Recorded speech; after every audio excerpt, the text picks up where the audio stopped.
What the fuck? I can do this shit. Watch this. Ready now? Yeah. Okay, wait a minute.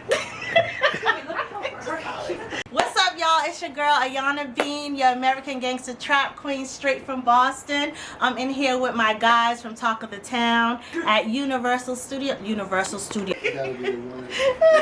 Okay. Alright, okay. Take 3. Y'all done got me high. What's up, y'all? It's your girl, Yana Bean, American Gangster Trap Queen from Boston. I'm here in Undeniable Sound Studio with my guys from Talk of the Town.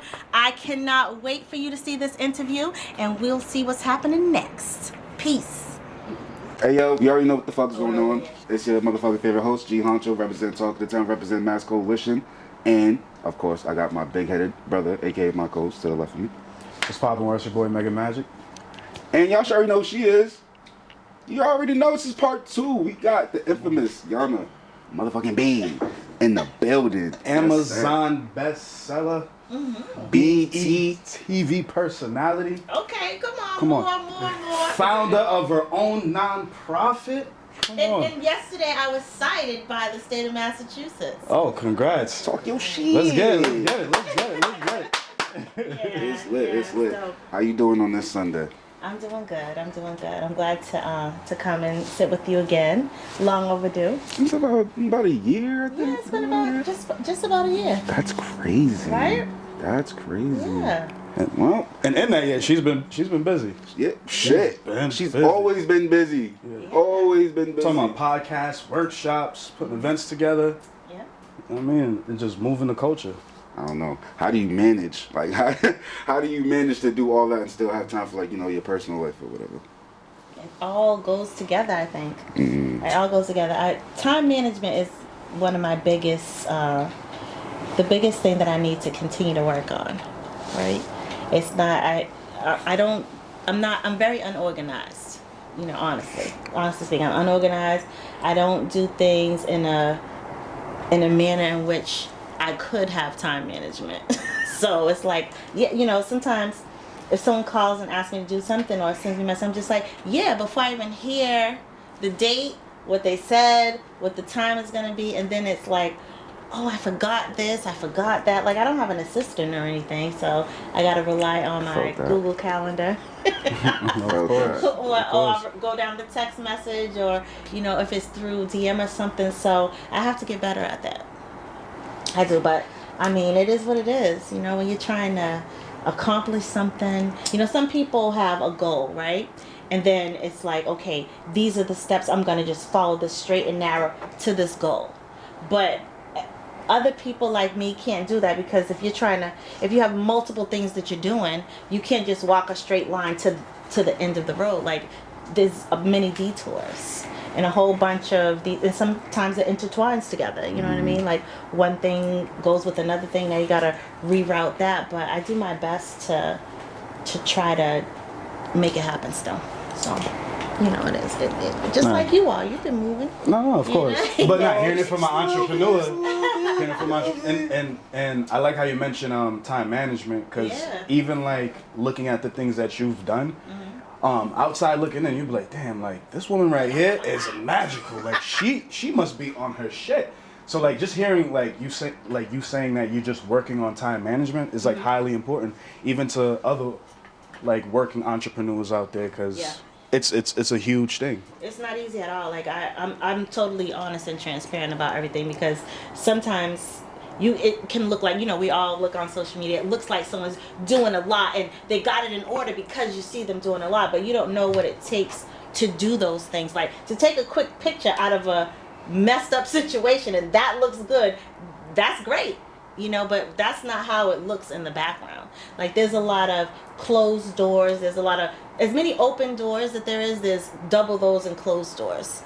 You know, as many yeses that you get, there's triple that in no's that you get. So it could be discouraging, and you could just be like, oh, forget it, I'm just gonna go back to regular stuff. But if that's not in you to just do that, then you'll continue to keep that fire going to continue to move. No, that's true. So I think I've always been like that anyway. Like working a 9 to 5, it was just like there's more than that just to do. Like I have more that I feel like I could contribute, that I need, that I deserve, that I want, and that one thing is not going to get it. You know? So you have to kind of, I think everyone that is an entrepreneur or is out doing things, that they're kind of built that way. Like there's more to it. You got to know that there's more. And you got to want to get to it. You sacrifice time. You sacrifice the things that make it easy to do. Let's just say. No, that's true. Yeah. Everything is, nothing's easy. It's all hard. One thing I like that you mentioned was with every door, there's like doors that's saying yes. There's always triple the amount that says no. Being a person like yourself, I know you face a lot of adversities, a lot of trials, tribulations, a lot. Like, how did you put yourself in like that mind frame to be like, all right, today I talked to this person, I sent this email, I did this meeting, and I received all of these no's. What keeps the drive alive for you? You know, like. I just know that there's more, and I just know that if there was one yes, there'll be 2 yeses, and those 2 yeses is probably all I need to hit that goal. You know, like, and then the thing is that I have a goal, but you know, there's a higher power than me that sees even bigger than that. So it continues to keep me moving. That's what's up. I know it's not just what I can see. It's what I can't see that I'm trying to get to. You know, and whatever that means for me, I want it. But if I stop, I'll never know what it is. That is true. And I'm so nosy. I'm so nosy, I just can't not know. Nah, that's valid. I want to know, but it's not easy. It's not easy at all. It's not easy, and keep that fire. And I got a lot of questions. Sorry. Listen, bro. I did miss the first interview. Yeah, I did miss it.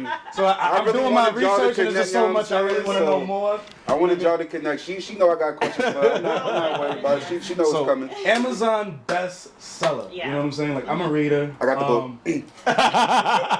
I'm a reader. And she signed it. But y'all got that. Just saying. I didn't know it was different people. You didn't tell me it's different See, people would have bought more. See, I'll make sure you get Wait, it. how you gonna put me on freshly like that on camera? It wasn't my fault.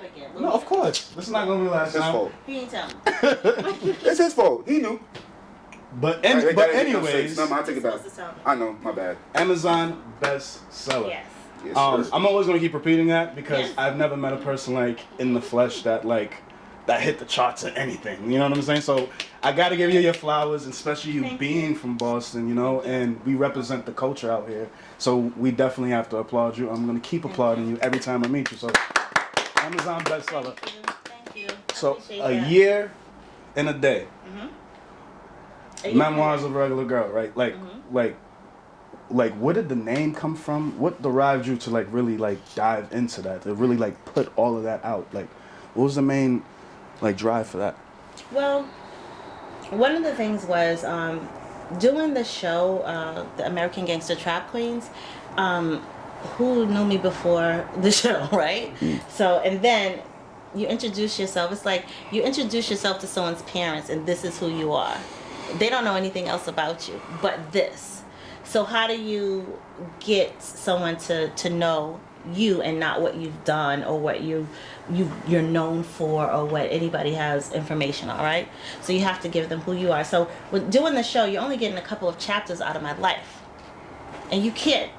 You don't know who I am based upon that. No, true. You just get the gritty moment. Just get this. I watched the episode and I'm like, damn, You're just getting that. That's it. So you don't know, no one ever cares about the why, because we talked about this before, the camera's on. People love, I don't know what what the world is right now, but people love drama, people love toxic, everything that, when something is, what do I want to say? When you have the tea, or you got the, when you got the tea, no, of course. Everybody wants to see the tea, right? Mm-hmm.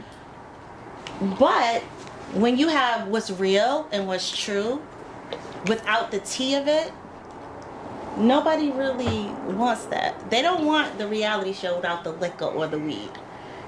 You know what I mean? Yeah, they don't want that. So for me, I'm without that. right? So I'm not. First of all, I'm not on the show as one of the big. I'm not the queen pin. I'm not the big drug. I'm not these things, right? So I'm clenched in between this, and I really felt like I didn't belong in that caliber of women, for one, right? So this is me though, and this is who I am. So there's no competition in that. There's no competition with anything. Everything that is for you is going to be for you, and that's what's yours. That's true. You know, so because I've introduced the world to a few chapters of my life, then I couldn't give them that without being like who I really am, like without just that chapter. That's one of the many chapters of my life. So the book was written to be a who I am, instead of just what I did. You know, how we got there. And that's well deserving, and I think that I even applaud you for even having the courage to even just do that, because even looking at, because obviously in the street world, looking at the things that was done, like I'm a hip hop promoter, you know what I'm saying, and I always want to bring more value to the artists that are out here. So like even hearing the stories of you being one of the first people, to bring out big names out here, just to do shows with local artists, like us in the Boston hip hop culture, like we look at you like yo, like she's definitely a queen, like because she's opening up more opportunity, you know. But also you'll have people that have different like opinions as well too, and just to keep on like building yourself on top of those opinions, because obviously if you search up your name, you'll see a lot of like bad stuff, like the main things you see on BET, and then you really have to like really dig deep, like, oh snap, she has an organization, she does workshops, she talks to other black women about fixing their credit and doing all these things. So like it's really unraveling. Like how did you get to that zone of like having people look at you like, oh yeah, she's a trap queen, she did A, B, or C, but you really got up and was like, you know what? I'm gonna put my suit on, I'm gonna still shake hands, I'm gonna still do workshops, I'm gonna still advocate for prison reform. Like, how did you carry that energy? Because there's a lot of people, they'll get bashed by the public, stuff would happen to them, and you know what? They go into hiding. But you was like, fuck that. I'm gonna keep on building on top of this. I just you know? felt like I was hiding before that stuff happened. You know? I felt like, and you know, and as a woman, like once a month is time in your life that you go through for about a week that you do want to hide from people. You know, just being a woman. So that on top of, you know, during that time you're even more sensitive, right? So for me, I think that is what fuels me more. I'm like one of those people who, if you give me a date to do something, because I know I can do it, it's not, you know, I do things best in chaos. I can't do things when it's like, okay, it's a deadline next month. I know this deadline. I know it'll take me this amount of time to do it, so I do it the day before because it's all the case. You know, I need that, you know, fueled like that, which irritates a lot of people. That's different. But I'm just not, you know, that's how I am. It's like an organized and functional dysfunction. But wait, you know? that's not gonna like, that doesn't slow you down. That doesn't like slow down the schedule. Doing it, that's a lot. I don't know. It kind of like I don't know why, but I need that fire to make, you know, I'm not gonna lie, I'm bad at like scheduling and planning stuff. Like my girlfriend is here. She has to keep me on my toes. So like, oh yeah, use your planner. Yeah. Do this. Yes. Make sure that you talk about meetings. Listen, you know what I'm saying? But that's that Virgo energy though. You guys like on top of stuff. Hey, you know what I mean? Virgo guy. You guys on top of stuff. I'm the type of person, I do things like correctly, like in the middle of chaos. So like. What's your sign? I'm a Leo. Oh, that's why. Are you Leo? Okay, my God, no. We are not doing this today. We are not doing this. This is a Virgo podcast. You know, the thing is, if you're already king of the jungle, what you gotta do? This is a Virgo podcast. It needs to get done. Excuse me, y'all Leos. Come on. I've been letting y'all have y'all comment. This is a Virgo podcast. I'm not about to be outnumbered. You already know your position. You're the king of the jungle, right? That's it. You know, that's how things get done. The king of the jungle. What jungle? Our jungle. This Whoever's jungle we want. They jungle, Franklin this Park jungle, Jungle. our jungle. Community center. The Jungle Community Center. I'm crying. The Jungle Club, right? Hey. No, that's true. That's true. Are you in July, Leo? I'm in August. I'm August. Yeah, I'm August 8th. See? August 8th. Listen. Come on, the energy was there. Magic. Yeah, the energy is there. That's what happens. I just do things that way. I would like to be more organized. I think it would be easier, but I feel like when something's too easy, it just doesn't make me. I don't like it. I don't like easy things. Like I know how to do that. So Like, you wanna I'll do it challenge tomorrow when it's due. Hey, yo. But it could have been done a month ago. But I'm gonna be biased right now. Right? What? It could have been done like a month ago. But, you know, fuck it. But the date says tomorrow, man. I'm just doing it tomorrow. I'm at the deadline. 2 hours beforehand, you know. Deadline, it was done. Right? Nah, but to go back to like your task at hand, all these workshops, podcasts. Yeah. Can you explain the organization of a year in a day? Like, So the foundation? yeah, the All foundation. right. So one of the questions that you asked was how did I come to the name of the book? Yes. Right? So the reason why I named it that was because my federal sentence was 1 year and 1 day. So I felt like when I did my federal time, that's kind of when my life changed. That was the second time I went to prison. So I did go to prison the first time, but that wasn't. My mind and my vision wasn't there. So I went in, I came out. I wasn't there long enough probably to catch on to what I needed to really do. There was some things that I already needed to do. Circumstances were a little different, so it was different. When I went to federal prison, I was in Atwood Prison Camp in Lexington, Kentucky, and so, it was just kind of like, I'm here to get this. I'm here to get peace, knowledge of myself, understanding why I do things the way I do them, or how I could do things differently, how I could do things better for myself and my family, and I just was tired at that time, tired of all the toxic, the deadlines, doing stuff like just everything together. I was just tired. So when I got there, I was just there to get peace and to become stronger with myself. So a year and a day had to be the name of the book because that was significant to that. And hence the name of the organization, A Year and a Day Foundation, the same thing. This is what I got from that experience, and I want that experience to continue so I can build on that. I can show other people how to do that, give them my experience, show them what I went through. I'm a regular person, I'm just a regular person. We all, no matter where you're standing at, how much money you have, it doesn't exempt you from what life gives you. Life is very fair. We all will face someone that we love that passes away. True. We all will face not getting our way. We all will face some sort of, there's nobody in life who's like, my life was just good the whole time. There was no problems. Everything was great. There's nobody. Life is very fair. We all experience it. So I would never, I would never forget about that. Yeah. You got all your questions out?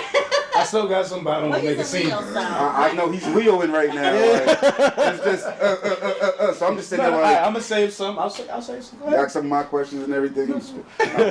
What is one thing that you always want to accomplish that you have not yet accomplished in your career? I think... Oh, shit, I'm sitting up. Just to be able to say all the things that I'm trying to do, for them to be actually completed to the point where I could sit and say, it's done. Even though things are always a work in progress, and once you even get to this point, how can that grow then from there? It will always be something that, could go on, but to at least have it completed to say, it can now go here, and it now can be the center of these legs that are continuing to move and add on. So I feel like everything that I have going on, that there's nothing really complete. It's not completed to do that. So that's my goal, to complete stuff. I feel that. Okay. Since it's been about a year and a day since you was on the podcast, give me 3 of your most exciting highlights since the very last time he was on our show? Oh gosh, so I'll go backwards. So this past weekend, I went to I have to go through the whole weekend. So Friday, Jamaica Thompson Harrison, trap queen Pen. She was my guest speaker for the Beyond the Bars workshop that I do at the Roxbury Library. As a part of the Year in a Day Foundation, and I do that in partnership with the Roxbury Library and the fellowship program there. So she was my guest speaker. So her and her husband Champ came all the way from LA to do the workshop, be my guest speakers. And on Friday we did radio together. We went to the State House. We visited the State House. We did a tour there. Yeah, we met with State Rep China Tyler and her team there. And then the day of the workshop, Rep China Tyler came to my Beyond the Bars workshop, her and her legislative aide, and they issued citations to me, Jamaica, her husband and I, right, at the event. Ooh. So that was like really big. That was way big. Really?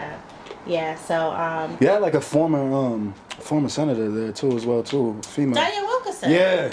I had Diane Wilkerson. That was one of the biggest highlights, because Diane Wilkerson was our former senator, and I felt like, we don't talk a lot about women in prison, especially when women are shamed, right? So with Diane Wilkerson, she'd done something no black women in our state had done. You know what I mean? She became the senator. Mm-hmm. She was working under the Kennedys, all those things. Mm-hmm. And the only thing they continue to show is her stuffing money in her boobs. Out of all the work that she did. So I always wanted to know, like, I never saw her do an interview and talk about that at all. So I was kind of scared. I didn't know if she was going to want to talk about that. Right? But when I got in touch with her, she wanted all the smoke. Nope. She did, and I not that I wanted that, not as a negative thing, but she was even she said that she was honored to and really appreciative of me asking her to come, because no one ever reaches out for a lot of women to come speak when we're talking about prison. It's always the guys. But I was afraid to ask, and I think maybe other people might just think that she wouldn't do it. But I was shocked. Like she really came. So that was a super big one. Have a Diane Wilkerson, yeah, it was dope. And not to even stare off of that, I know you probably have more questions, but she still didn't even finish the question. I was waiting for the two other times. It's three. Yeah, go that. So going back, and then I was on the front page of the Brockton Enterprise newspaper. That was a big one for me, because the last time it was at a newspaper, it was because I was arrested. And they dogged me in there. So, talk about redemption and being redeemed. It's like, okay, first I was in that paper and I didn't ask them to be in there. I didn't ask for that. And it was humiliating. It was one of the most humiliating things I remember. One of my sons was, no, both of them had graduated at this time. Shout out to D and Malik. Yes. Big shout out. Shout out to DMV. One of them, the ball had been out of high school, but Malik, when I was arrested, when the case started, he was in his last year of high school, and he was about to graduate. Well, his graduation happened. I hadn't been arrested yet for that case, and then he went off to college or whatever. But before, while my case was going on, I saw the article. And I was crying. I'm like, oh my God, my kids are going to be, my kids are going to be so embarrassed. And when I showed them, he was like, Ma, we've been seeing this. I'm like, you did? Why did you say this? So then I was mad. He's like, all of our friends, we already all seen this already. And I was embarrassed for them. Like, oh my God, that's so crazy. And then I was mad that they didn't tell me they saw that. So that was my whole deal with the Brockton Enterprise, and then I just hated the Brockton Enterprise ever since. So then the young lady, Alicia, she is a great journalist, and she's now actually at one of the news stations, but she writes stories changing the narrative, not just showing people doing bad or wrong. She's like doing articles on different people in the town that have businesses or doing great things, like positive images of us. And happy and super honored that she chose me to be one of the stories that she wrote about. And I was super like, ooh, I was geeked. I was on the front page. You know, I was on the front page, and that was crazy. I went and I did buy like 30 copies, so I don't know if anybody wants one. But I have like 30 copies. But it was dope, yeah. So that would have been my big number 2. Wow. Just so many things in a year. Oh my goodness. Yeah, it's been that long. It's kind of crazy. Oh my God, there's a couple of things. What could be another one? That one. I think. Oh well, having the book, becoming an Amazon bestseller. But I think I was already when we met. Then after that, I did another publication of the business workshop. So I did a business planner. And like I have a business planner out, and it helps you to the marketing, how to plan your business. It's the being broke. Addicted to not being broke. Yeah, it's a business plan. So I only named it that because that was a quote that BET was running in their promo of me. So I'm like, oh, that would be a good name for a planner, right? Yeah, run with it. So I went. Run with it. I created. I did that planner, and that was another, something else that's published. And then I did a revision of that and made it a business credit edition. So I'm excited about that, and doing those workshops has been, just the other biggest thing for me, because I wasn't doing those when we last spoke. So I've been doing business entrepreneurship ones, business credit, and then these workshops, the Year in a Day Foundation, getting that up and running. So those are the big highlights for me. Yeah. Okay. Huge highlights. Yeah. I'm sorry, every time you move, it's hilarious because her feet's not touching the floor right My feet are not touching the Like, floor.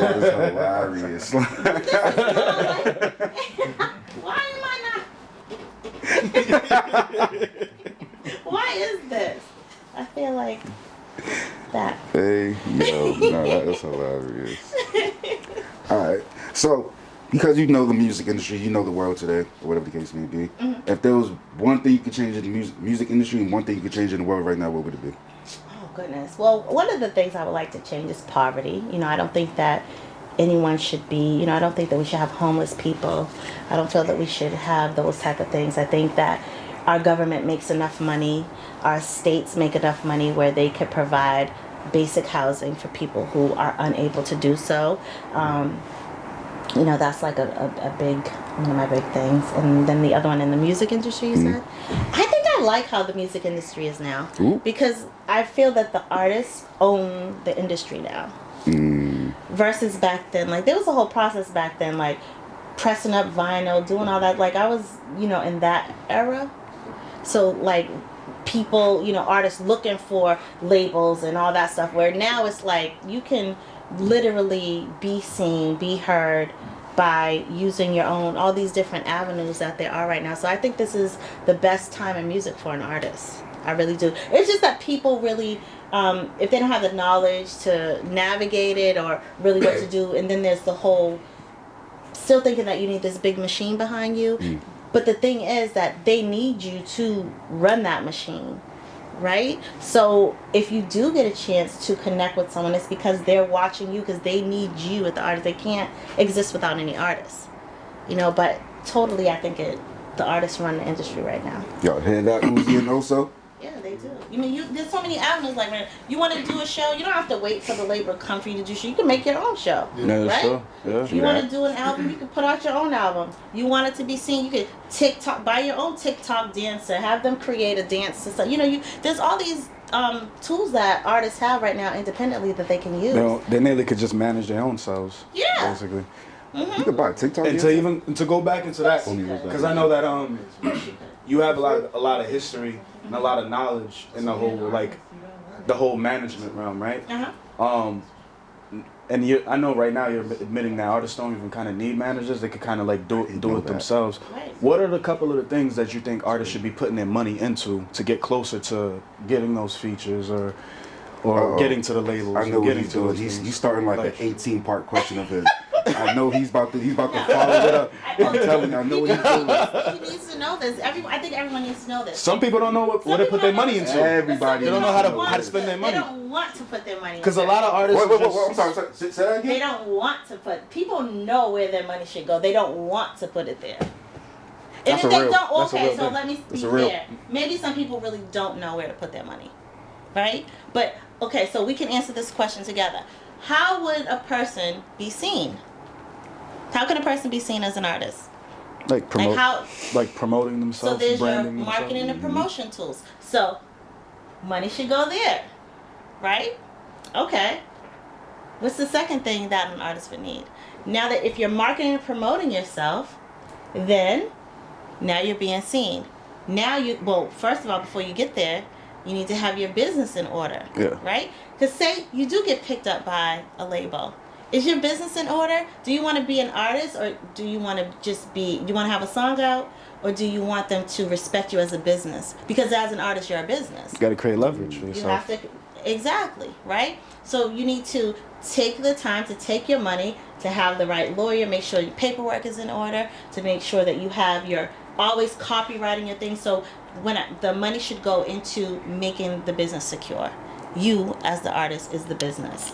Copyright, trademark, your performance rights association, your sound scan. Make sure that all that stuff, your BMI, all ASCAP. that stuff needs to be set up. She is preaching for You know? you So motherfuckers. when you don't do that, then that's why I really don't listen to people when they say, "Oh, well, okay, you can't just have good songs." Like, what if what you want to reach actually comes? Are you prepared for it? True, because sometimes a song can outlive the artist. No. You know what I mean? And the artist just dries out. Yeah. And actually, how about you put a song out there already? You didn't have it copyrighted, so now someone else just took it and made it their song, and now you're gonna do what? Watch them make $1 million, and they don't even know who you are. I mean, that's happened to a lot of artists. They usually put a song out, then probably a year it gets a lot of buzz to it. Then the producer or somebody else really had the rights to it, and then. Right, because do you like, I don't even know where this came from. Are you leasing beats? Are you buying beats? When you get them, are you doing paperwork? Do you have your paperwork in order with these people you're doing business with? True. So just think about this. If you don't have your paperwork in order for the people that you're doing business with on your own, then what do you think how your paperwork is going to be in order when you go up here? They're gonna have more control, more creative control and everything. Absolutely. Yeah, because you don't have a team, you got no business, you don't got no lawyers, so now they can give Educating you yourself. They can give you any contract they want Yeah. at that point, and they're gonna know that you're uneducated, so now they can give you any number. So when you go into a meeting, you're supposed to go in there with what you want, not what they want to give you. Exactly. You know what I mean? So that's my thing about that. Ain't nothing changed from last year. Always preaching. She be preaching, yo. I'm telling You you. said 3 things? You said three things. Yeah, I mean, that was I his just wanted a question. number of things. Yeah. Yeah, just a number of things at this absolutely. point. It needs to be that. And if you don't know those things, listen, there's this book. I didn't know the business. Like, nobody wakes up knowing everything. You have to read stuff. You can't listen to what someone else told you. And this person's blueprint is what worked for them. That was what was for them. Your blueprint, if you followed someone else's blueprint, you're not going to end up where they ended up. No, definitely. You're not going to get the results that they got because that was their blueprint. You know what I'm Sure, saying? for sure. So people have to really stop doing the following thing or listening to what someone said, because sometimes someone's repeating something that they heard. Sometimes they may have some paperwork, but they don't even know what it is. They're just, someone said one sentence to them and now they're making that the whole pie. They really don't know. You know, marketing and promoting is the biggest in a label. That's where all their dollars go, to marketing and promoting. That's definitely true. Yeah, it goes to marketing and promoting. Oh, I'm about to cut all this up into a reel because y'all people need to hear this shit. Absolutely, but people don't want to spend their money on it. Like if somebody comes to you, or you're looking at someone that's like, okay, they can help you with your social, like you need social media. Also a publicist is actually good too, but don't hire people that you don't know what job they're supposed to be doing. You know, that's happened to me before. Look, I sound like I know a lot of things, right? Okay, well, I had a situation where I had a publicist, but I really didn't know what I needed her to do. All I was thinking is this: all I need you to do is make sure I'm at red carpet events. You know? But that's not what happened. Everything that I did, was from me doing it.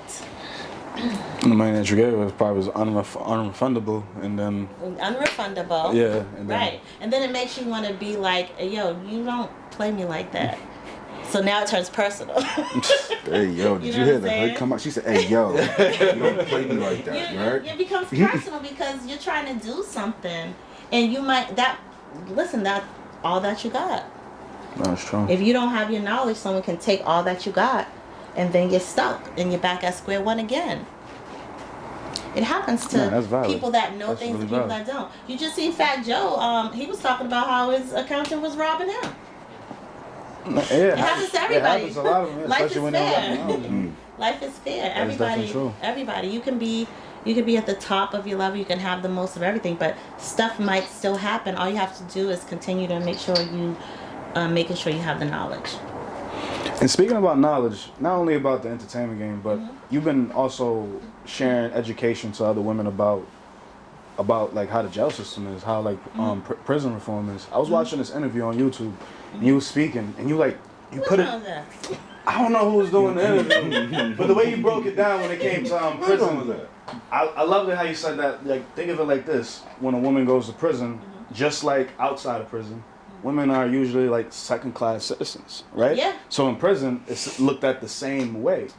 And I love how you broke it down, because like people on the outside never think of it like how bad a woman's prison is, but I always wanted to like know like your mind frame on the after effect, because like a person like you going through all of that, now leaving prison and being a black woman that's leaving prison, like how hard is it to be looked at by society leaving prison as a black woman, and then you already treated as a second class citizen, and you want to start your own business and you want to educate people about prison? Like, was there any like pushback in the middle of that? How was it? Like, how did you like persevere through that?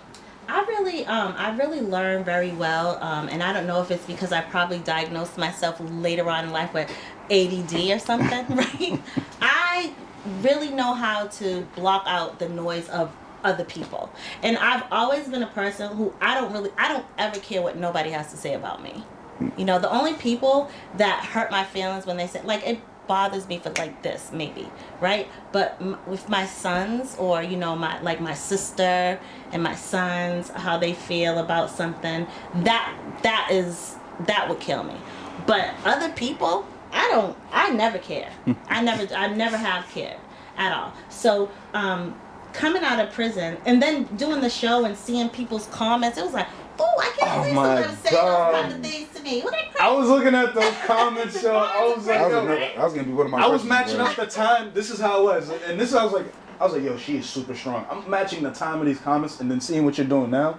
I'm like, yo, this person really said that. Like, people said some grimy shit. And look at the comments, man. Oh man, I don't know. I've been trying to triangulate addresses. It's hard not to look at the comments too, because you want to see what people are saying, but they could be bots, and you don't know these people, and they don't know you. Yeah, true. Yeah. You know, so how can someone really affect you when they don't really even know you and you don't know them? And then it's like, you talking about me, what you got going on? That's what I'm saying. You know what I'm saying? You're probably accepting and doing things I wouldn't imagine doing.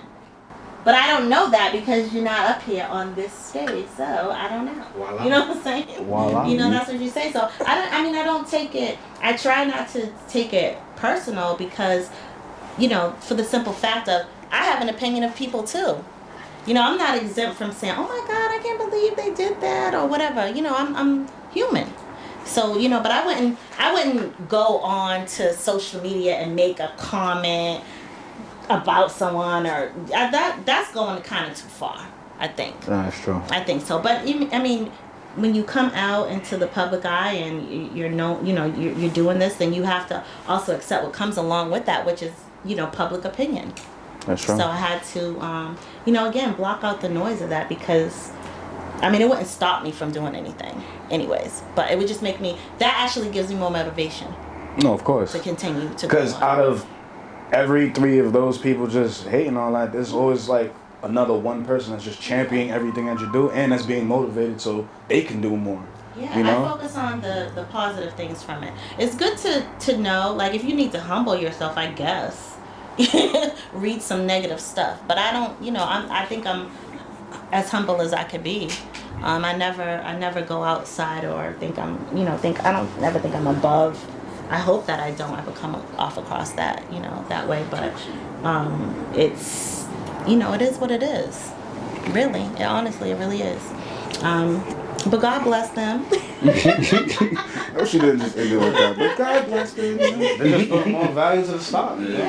Absolutely. But it's easy to do when you have both feet on the ground and you know who you are, and what you want to do, and you know what that means to you. So I mean, I'm not affected by those things so much. Okay. Yeah. As well.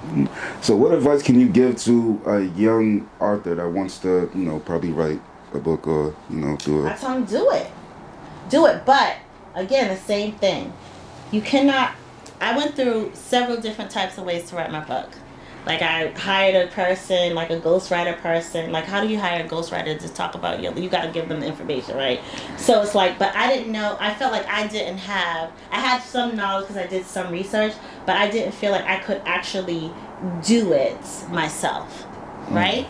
So I was going back and forth with a person like every week, or we would go over the phone and I'm just recording, giving my story over the phone with her. And it's like what's supposed to happen is supposed to be put in a book format, right? I wasn't paying attention, that ADD thing. I wasn't paying attention, so she would like send me a few chapters each week, and she'd be like, what do you think of this? And I'd be like, oh yeah, I love it. And I had never read it. Oh man. Never read it. Oh man. Right? But it's like, how could it be bad? It's the things I've been saying to you over the phone, in the recorder or whatever. This is what you've been taking, so it should be right? You would think so. No, of course. When it was crunch time and I had to, like, the manuscript was ready and everything, and I had to read this, I was in tears. I cried. I'm not doing this book. No. I cried. I literally cried because it wasn't the book. I cried. But this is all this money that you spend. And I literally cried. I remember being on the phone crying about it. Like, I can't put this out. And I had made this deadline for myself. Last minute Lucy. I made this deadline for myself. I didn't read the stuff. I didn't do what was supposed to be done to make that happen. And I hated it. It sucked. And then I couldn't put this out. I was like, oh, forget it then. Like, forget that the money that I spent. Forget all of that. I'm just not doing it. But then, I found, I had some other people that I was working with that put me in the direction to some good people that knew how to fix this issue. So then we got it done. But I had to pay again. Oh man. What you learned? I know. It costs a lot to learn. Yeah, the second and third time around, trust me. It costs a lot to learn. I'm telling you. So the same thing that I say with artists, like I could tell them what to do and I could tell everybody what to do. But am I doing it? No, because that's not my strong suit. She's honest about it. I am telling you the truth. But yeah, so I mean, it's a process. I would tell them to keep doing the process, but make sure that you're doing what you need to do to make sure that everything is right, because stuff happens. You want it to be right. Do your research. Continue to research as long. Don't try to just rush and do something. I thought it could take a very short period of time, but really the process took 6 months longer added on to that, extended out during that time that I had it.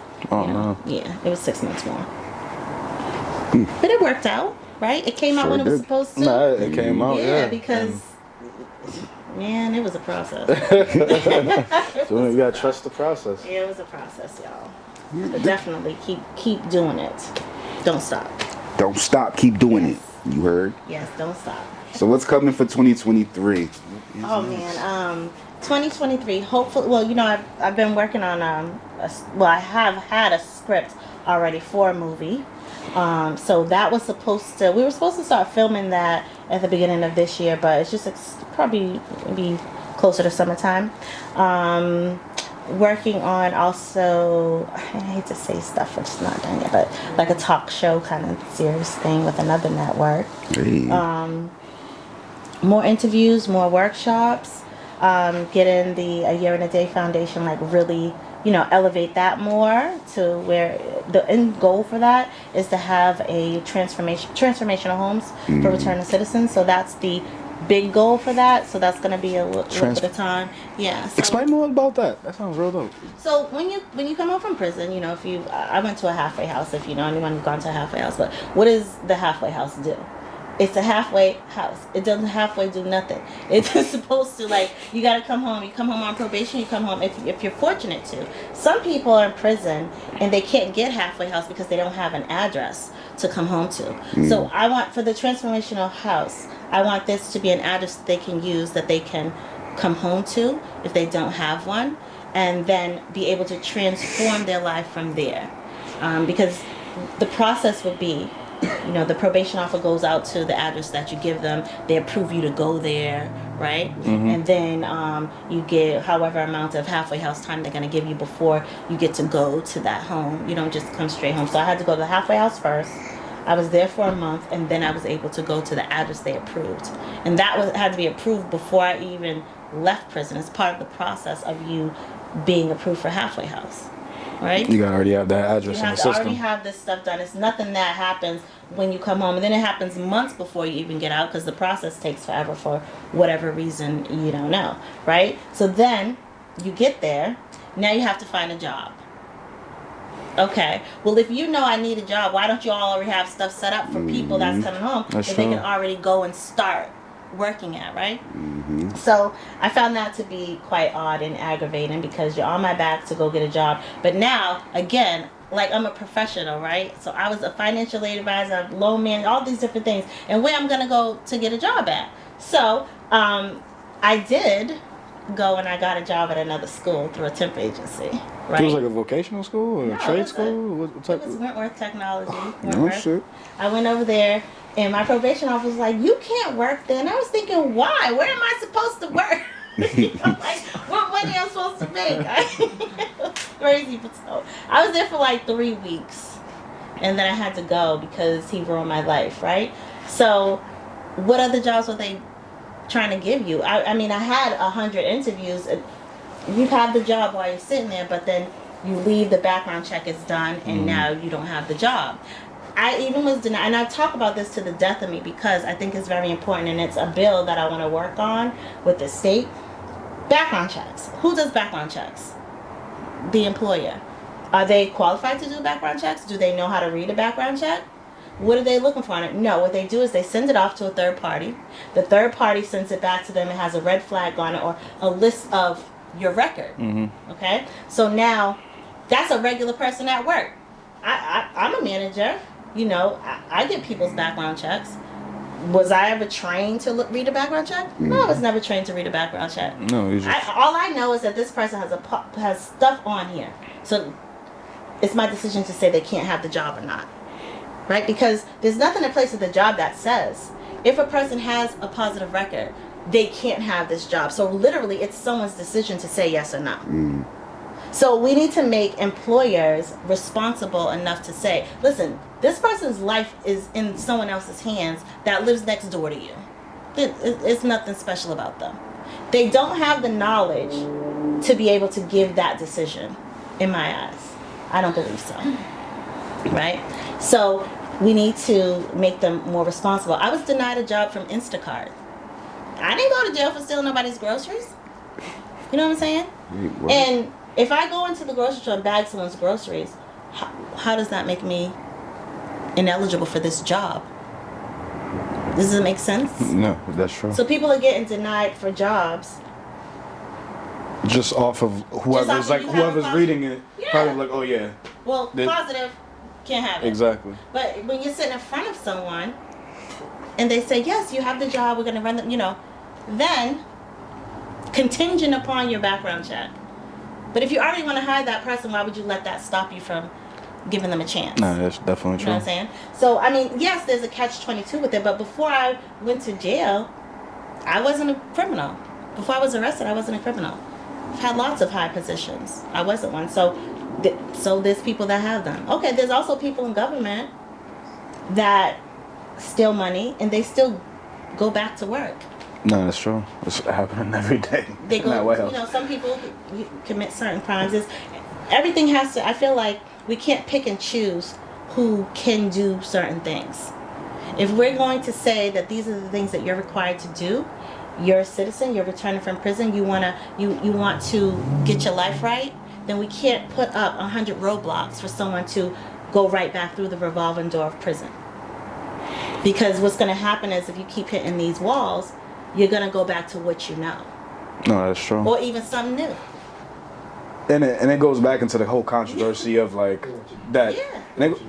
They want you to come back. That's what I was going to say. It goes back into the controversy that prisons is big business as well too. Business. It's big business. It is a big so business. Knowing what your ethnicity is and where you live at and what were your prior like what's on your record, like they're gonna try to use that against you over and over again to bring you right back just so they're getting some type of gain from it. Right, and that's why we have to start using our voices, because our voices are louder than that. If we came together and all screamed at the same time about the same thing, it can't be ignored. That's definitely true. You know? So don't let, we see this in, decades and decades of, racial tensions and all these different things. But if you really wanted to fix something, then you have to come together to really fix it. True. You can't do it when you're all on a different page. I think the biggest thing too, what you're doing right now, even with the workshops and with networking with people, is just educating people about prison reform. Yeah. Educating people about the law. Yeah. And I feel like a lot of people, they get, and you've mentioned this too in another interview. Look at you was researching. You was talking about fear. You was talking about fear, and you was like really big on that topic. Yeah. And it really goes back to fear. Like a lot of people, and fear also comes back not having the knowledge. When you have the knowledge for something, now it's easy for yourself not to like feel fearful about the situation. Yeah. And I feel like you're already like writing that path, part of your redemption. You're writing that path for other people to be like, hey, like this is how the law works. This is what prison reform is. This is what's happening in our state. These are the key people to talk to. Like, and the more and more that can happen, I feel like the more and more like we can activate more voices to really speak about it. Because a lot of people, especially blacks, they're not educated about how like the system works. Because they're too stuck working a 9 to 5, or they feel like the government is always against them. There's nothing around it, and that's the lack of education. So they just end up being scared and not wanting to like speak up and shake things up. Fear keeps us from doing a lot of things. In order for you to not have any fear, you have to have some sort of knowledge. You can't be afraid of who you are, or you can't be afraid of the answer you might get. You have to get to know yourself too, and you have to know that you're strong, that you matter, that you can make a difference, that anything you want to do, you can do. Actually, anything you want to do in your mind, it's already done. That's true. It's already done.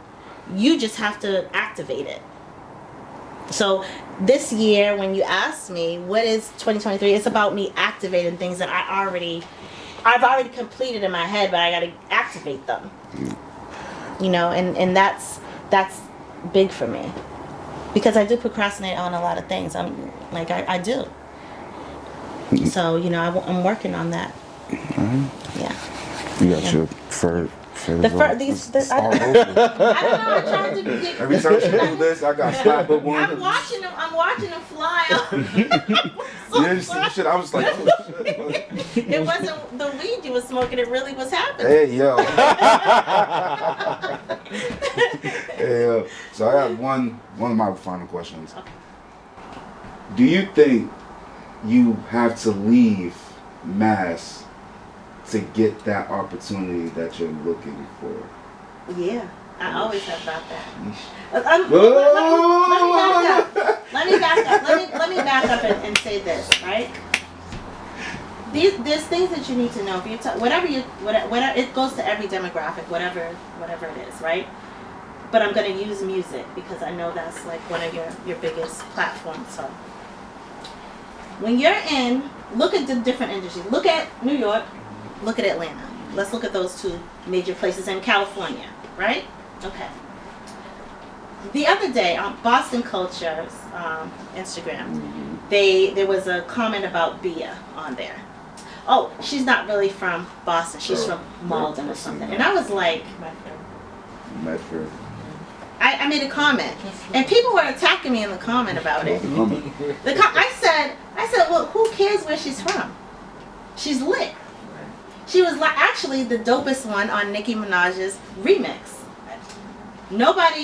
We're from Boston, right? We're from the town. We're from Massachusetts. Why wasn't everybody reposting her, talking about her verse?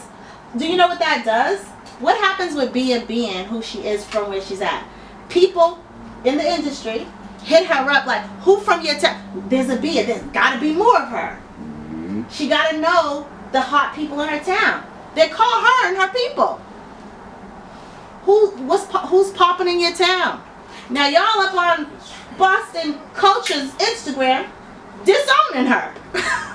So why would she send anybody back to your town? I'm telling you, this is how it works. They call the DJs in your city. They call the club promoters in your town. Who's making noise out there? If you talking down, if you disowning somebody, yeah, I ain't from there. I don't know. Ain't nobody popping but me. And I left. How does that work? That's not the way it works. The way it works is that you are connecting with people in your town for those purposes. Even you don't have to like this person or that person, but when you all connect and you say each other's names and you support each other, it doesn't cost you a dime to repost or say something nice about somebody. It doesn't. There's a whole bunch of movements here that are great. Start supporting each other's movements. Make noise together. Make your voices heard. Be loud about this, right? Because then there's going to be a phone call that comes back to your town. Who else is popping? Well, you might be the only other people that are supporting that person in your town. They're going to shout you out. They're going to be like, I did have support from these guys over here, whoever it is, blah, blah, blah. Them. This is how everyone pulls each other up. Why do you think Atlanta is so successful? Do you hear them getting into... No, they pull each other up. They do songs with each other. They're at everybody's show. Because you know why? That's how you create your industry. New York, right now, what are they... New York is like, oh, Atlanta been had it for a while now. We got to... But New York's not sounding like New York anymore is what they've been saying, right? So what are they doing? They're supporting and putting their people in position. They're supporting their shows. They're talking about the New York sound, independent, whoever it is, because at the end of the day, it's about New York. At the end of the day, it's about Atlanta. In Boston, we say, no, it's about so-and-so, it's about this person, about that. No, it's never been like this, too. You have to be this in order for people to come shine a spotlight on you. That's definitely true. And that's how it has to go. So that's something that they need to learn to do. It's not that hard. But you can be here. I don't think you need to stay put here. You can't stay put here because we don't have an industry that will support what you're trying to do. Like a machine, basically. Right, you don't have that machine here. So what you do have to do is you do have to go outside and do stuff and network outside. Boston's one of those work on the outside in kind of towns. So you know what I mean? You have to do it that way. And then you connect with someone and then you could be here and kind of do things. I mean, there's artists that are doing that, but they're not just sitting here. They're making movement. They're going places and doing things. So that's what you have to do. You can't sit still here. I wanted to move many times, different states. A lot of times, I'm like, nothing ever good can happen for me here. It's not gonna, because we don't have this, we don't have that. It's not gonna happen. I gotta go. But I never left. But I have gone out to, You network out, venture out. Network out. Yeah. Spend some time, go somewhere for a couple of days. Make sure that you're connecting with the people there that have things to do with what you're trying to do. Make it work. And I'm not gonna lie, and you even venturing out, like going to DC and going to all these different places, having other people like champion you, it brings and giving you that value. When you come back here, we like the champion moment from us is even 10 times more, just because you actually went out and went to go network. Like, oh shit, she was in ATL last week. Right. Oh shit, she did that workshop in DC. Like, and I think that's when I feel like your peers around the same state start to kind of like give you the respect. And that sucks because they kind of wait until you're already doing, so they don't like support the hard work. True. That people are doing, because you never know what that person's gonna be. Okay, I was on the Breakfast Club. So, because I was on the Breakfast Club, I'm not going to come to this podcast. You guys could be the next Breakfast Club.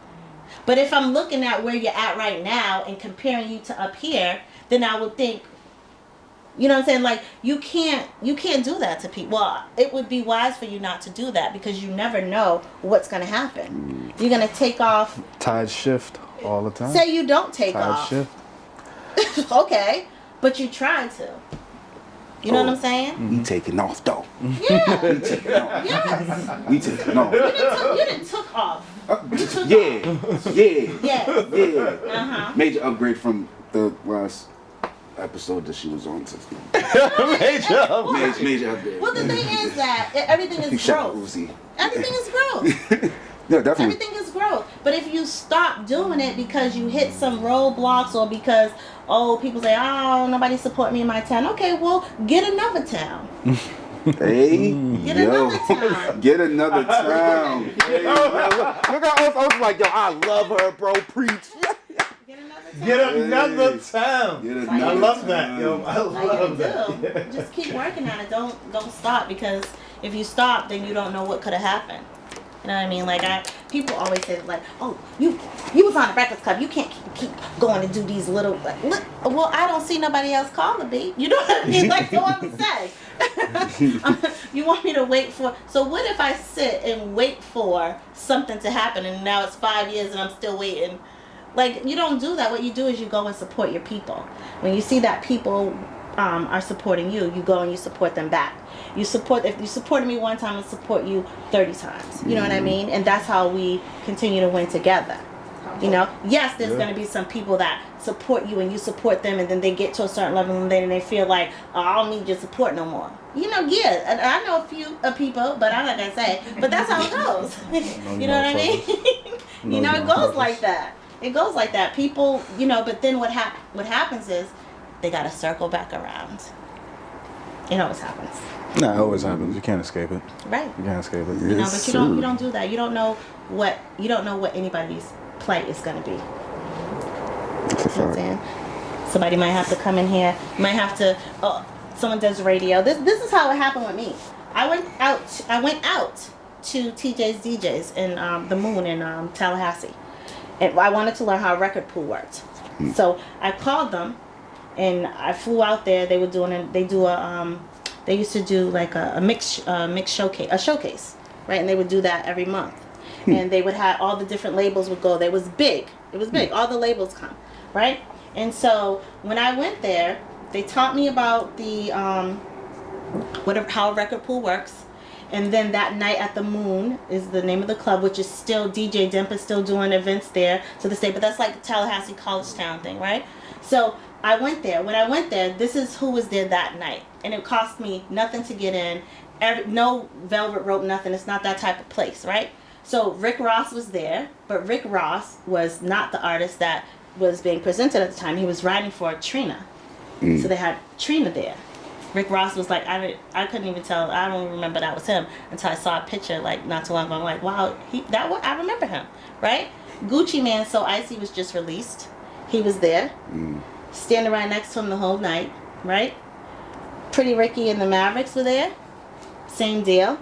T-Pain was there. All of them from that night got signed. Now you see all the names that I mentioned that one night. Nobody thought that certain people was nobody, right? So imagine if you're like, oh, that's not nobody.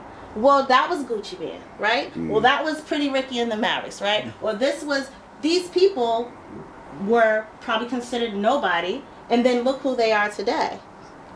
So it's very important that you always give someone their just due and their respect, because you don't know what's going to happen, right? And from there, I met Gazelle Alexandra, who's is my biggest mentor, one of my best friends.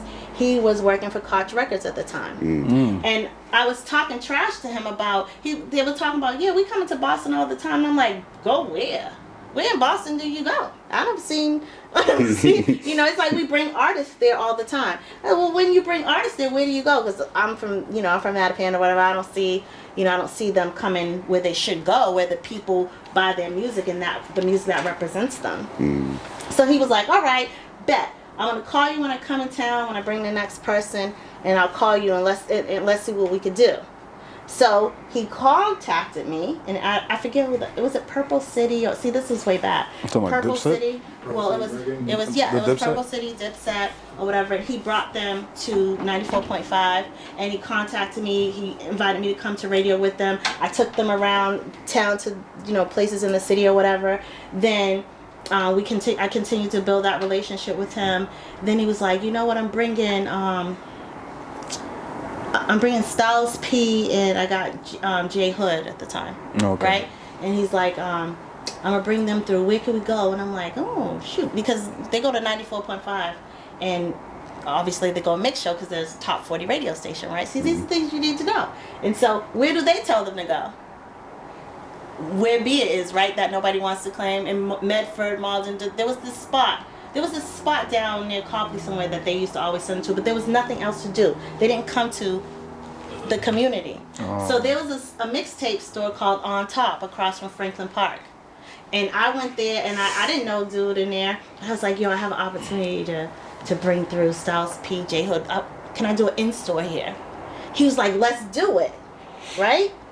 So I said, I got a place. We can bring them through here. And I let everyone know. And we went there. We did a successful in-store. They signed. I remember that. Signed stuff. Yeah, they signed stuff. They did all of that. And then it was J.R. Ryder. Then it was, I think J.R. Ryder at the time, Karen Civil was bringing him around. So Karen Civil was there.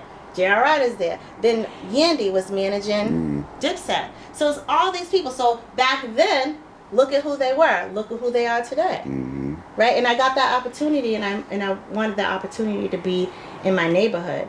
But a lot of our artists these days, if they have that opportunity, that's not the road that they take. So that's the same as, like I say, all you got to do is say somebody's name in a positive manner, even if you know them or not. I don't know many of the new artists here, but I always shout out the ones that I see the movement of, just because it matters. It matters. Sure. So do that. You it heard costs it you here. nothing to do that. Cost you nothing to do that.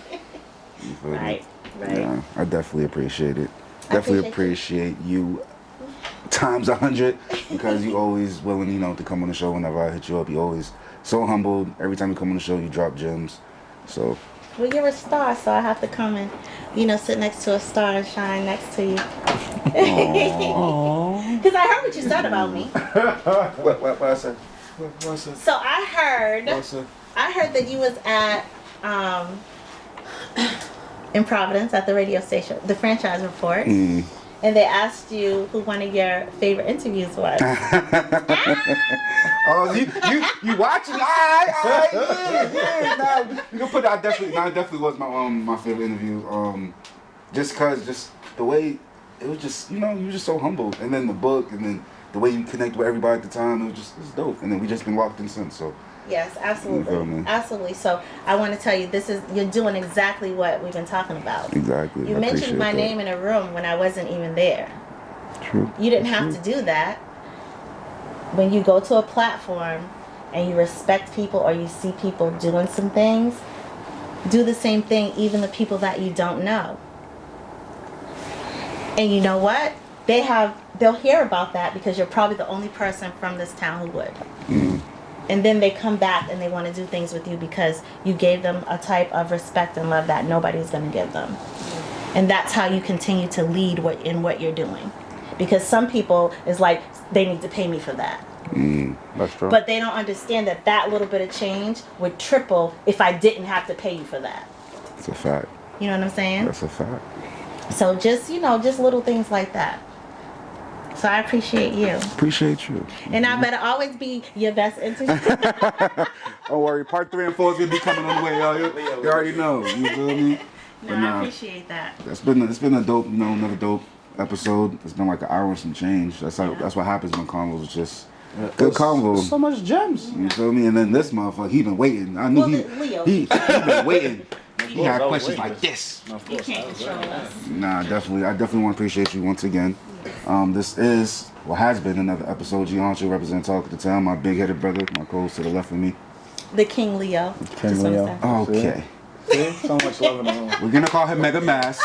So much love in the room. We're gonna call him Mega Mass.